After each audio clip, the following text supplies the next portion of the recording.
what's interesting, we'll get into the White House and why they won't call it radical Islam, but it seems like these splinter groups now that are now affiliating themselves with ISIS are now copying exactly what we've seen in these horrible videos from ISIS themselves. Yeah.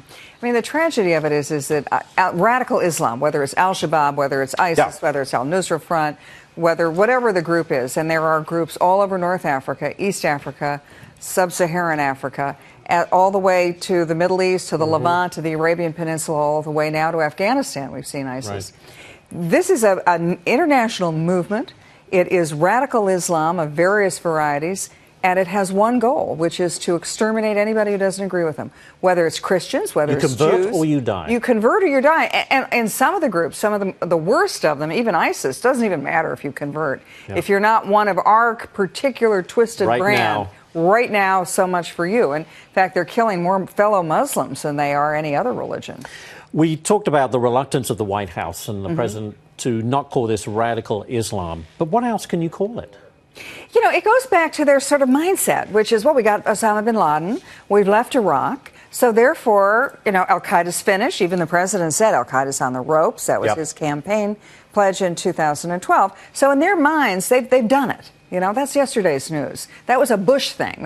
That war and terror, that Iraq war, that Afghanistan war, that Al-Qaeda thing, done. We're past that. We're on to peace in the Middle East. We're on to Iraq.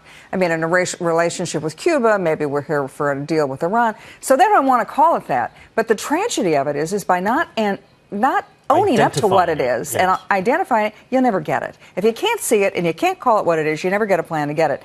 And so as a result, that's why I think we're seeing it spread. Is it important to call it that? Because the president says, look, it's not the religion's fault. It's these crazy extremists who are using it as an excuse to carry out their horrible deeds.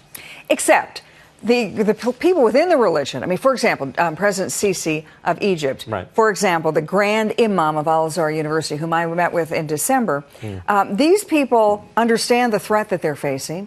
They have called it out within Islam, so that the Grand Imam, he's like the Pope of the Islamic religion, of all parts of the Islamic religion, he has said, even last week said, we've got a problem, and it's our problem. We're going to have to fix it. We're going to have to reform our religion, and has put his neck out there and called for reform. But it's about time, because there's been a lot of criticism for we're the moderate Muslims. Yeah, where are they? Where is that outrage? Is that a fair criticism? Yeah, absolutely, and they're here now. And they finally are standing up. And yet if an administration pretends that the problem doesn't exist, then how can you have these, I think, very courageous religious leaders within Islam, political leaders in the Middle East, standing up to saying, we have a problem. We're going to identify it. We're going to fight it. We're going to call it what it is. And yet you have an administration which sort of does see no evil, hear no evil. Doesn't want to upset people. That's what it seems to me. The problem is what's facing you, you know, what's right in front of you. You now have in 2 cities in the United States where you have ISIS recruits, where you've got people being beheaded all over northern Africa, where you continue to see more and more and more of this.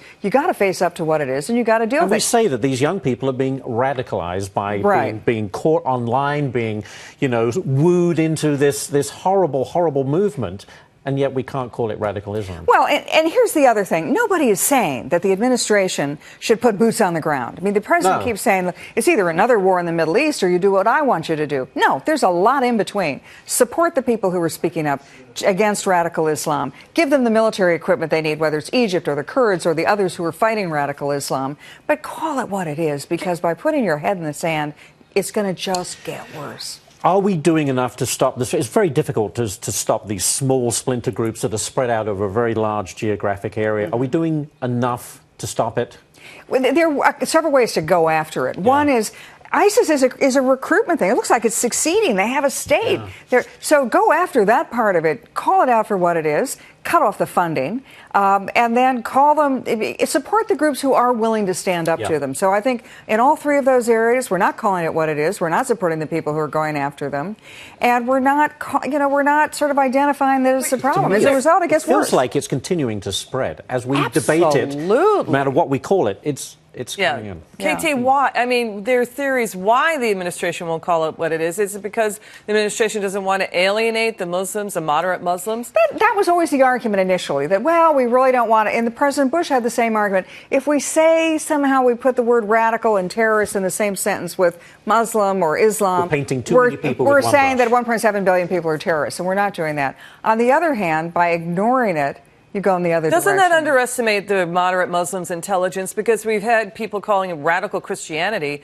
I mean, Christians aren't offended by that. Right. Right? That term. And particularly now that the Islamic religion is standing up. It really has been in the last 6 months that they've gone on and said the president of Egypt started it on Christmas Eve. Right. Where he said to the Muslim leaders of the entire world, we got a problem, enough is enough. And that now they are taking that up. So we've finally gotten what we've asked for, so now let's support them.